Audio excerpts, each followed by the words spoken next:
some graphs to help illustrate this idea here. In the graph up here in the upper left quadrant, these black dots, and actually it's across all graphs, these black dots indicate pre-pandemic baseline data right here in this first phase. If I had additional data, and I could look at these graphs over time, the black dots in phase 2 and phase 3, these are projected if the growth was going to continue.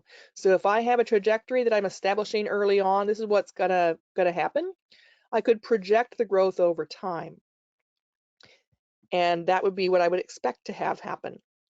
The red dots depict student learning data under 4 different possible scenarios.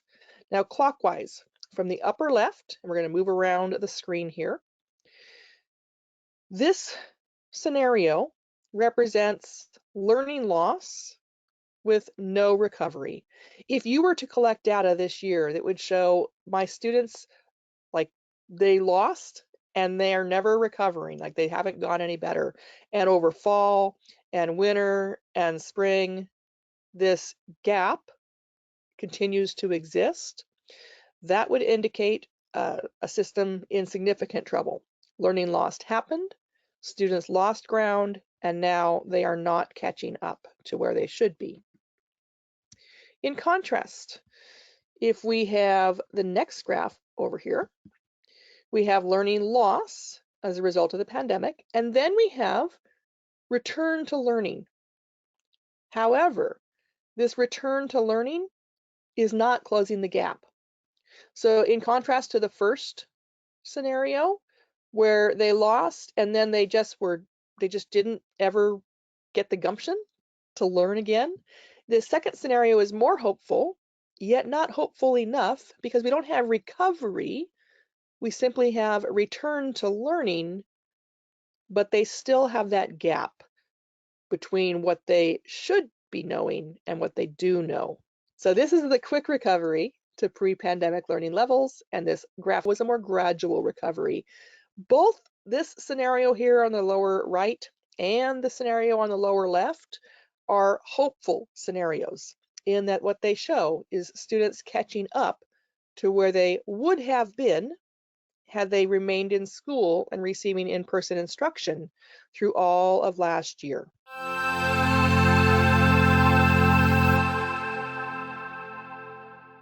So why do we care about this? What are we looking at with this particular approach here? We're trying to document that learning recovery by analyzing changes in the learning trajectories, both the level and the slope.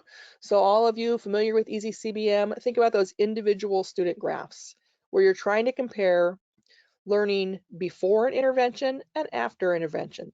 And it's the same approach here. What you're trying to see is, as students return to school post-pandemic, post-comprehensive distance learning, are they able to catch up to their prior learning?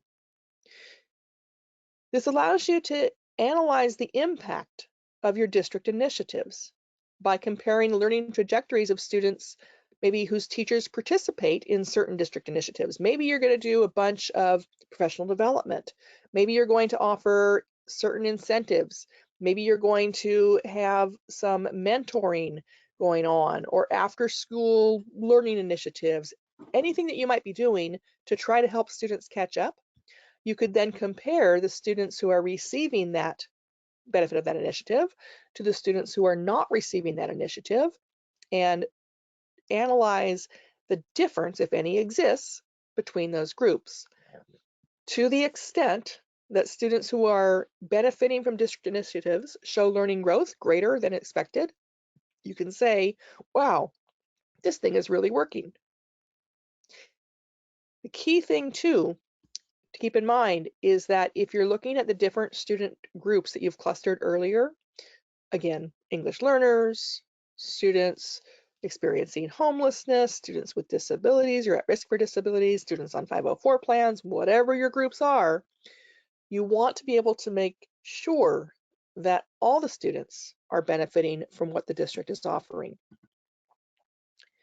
Within easyCBM, there's some additional reports that you might find really useful. So what I talked about before requires you to pull the data from easyCBM and then use Excel or Google Sheets or other software that you may have access to create your own reports. Well, what if you just want to use what's already available in the easyCBM system? There's a couple of reports I want to call attention to that may be useful. The benchmark grade level score report, for instance. This enables you to compare how your students are doing in terms of risk level across the different benchmarks. So here I've highlighted the compare word reading fluency, and you'll see the raw scores there. I could have clicked on the percentile rank so I could see where the students' scores fell in terms of the national norms. And you also see the color-coded risk ratings, red for high risk, yellow for some risk, green for low risk.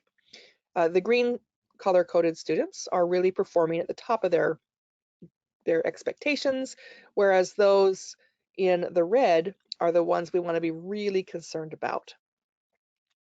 When you look at the grade level score report, what you want to be aware of is the degree to which students are improving and becoming less at risk. So for example, in this particular chart, we see the fourth row, Mary Cup.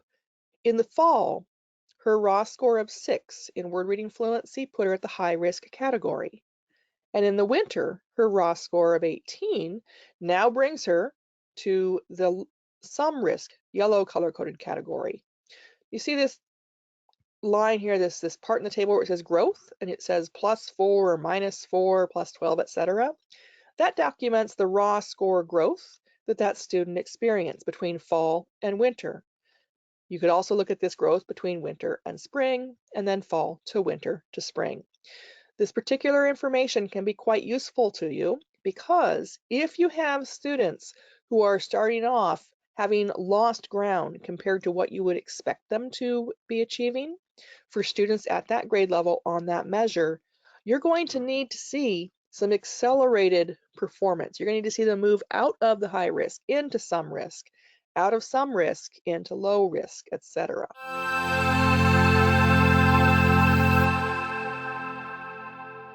This is a different view that enables you to track the change in that risk level. The risk analysis report allows you to quickly identify interventions or teachers who are having an exceptionally positive impact on their students' learning. How many of the students are moving up levels, moving down levels, etc.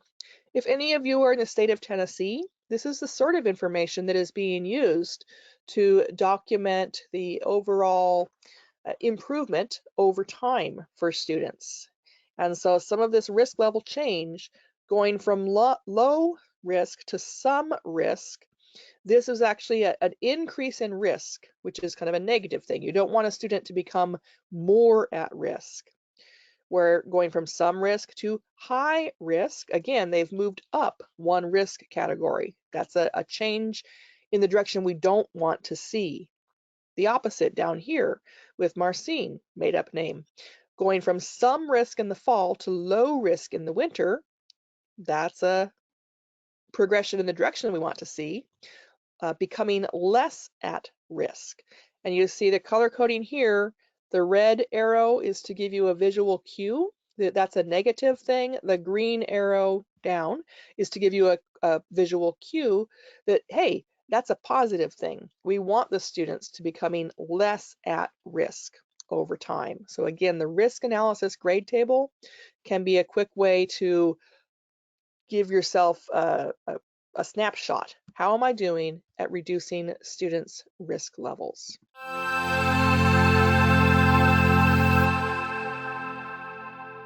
If you're not familiar with looking at the multi-year benchmark history report for individual students, you might want to become familiar with that as well. It will be common for some students to show pre-pandemic lower risk immediately upon return to school, post-pandemic, higher risk. And if recovery initiatives are successful, post-return, gradual return to lower risk. So this particular report, the individual student multi-year benchmark history report, can be quite useful to give, again, that screenshot, that view. All right, is my student becoming, over time, less at risk, as we see here, or do I see more risk categories popping up for that student? To the degree that there are more risk categories, that's something to be concerned about. Less risk categories, we are happy. That's what our goals are.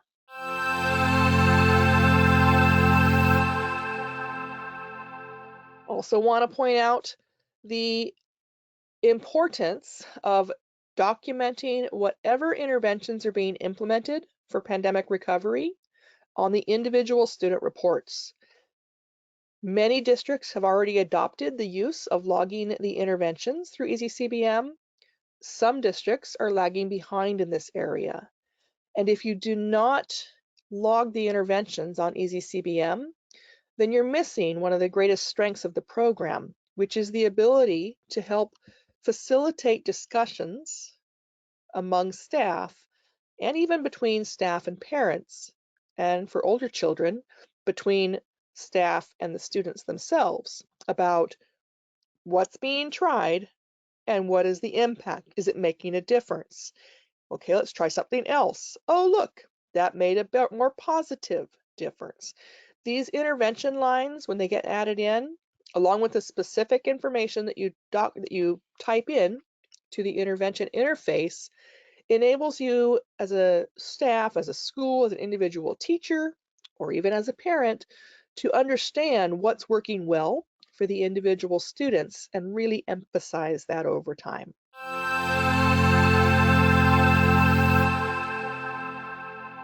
I know it's been a quick time, but I want to just go over and really acknowledge that districts that have access to historical learning data, such as that available through easyCBM or other systems similar to easyCBM, you have a definite advantage when it comes to identifying the needs within your district, the needs within individual schools, particular classrooms. But that advantage is really only useful if you dive in and actually dig into the data, interpret it, analyze it, and share it with your staff.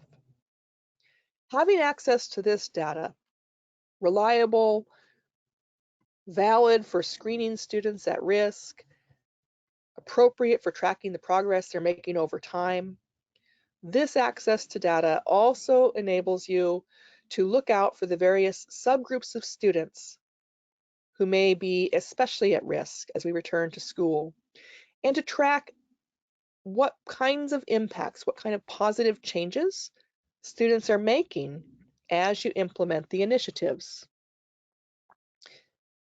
As I close here and then open it up for questions, I want to thank you all as teachers, as educators, as administrators, school psychologists, staff members, for the heart that you bring to your work.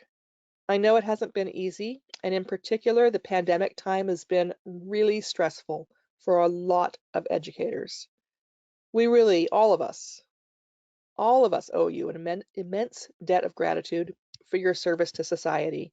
It may not always seem like it, but the work that you're doing in the classrooms, in your schools, benefits all of us. We are at a point where if we don't do something to help students regain some learning loss, to capture that ground and move on, our society could be at significant loss. We're also at a time where teachers truly have risen to the level of hero. So thank you very much for your service.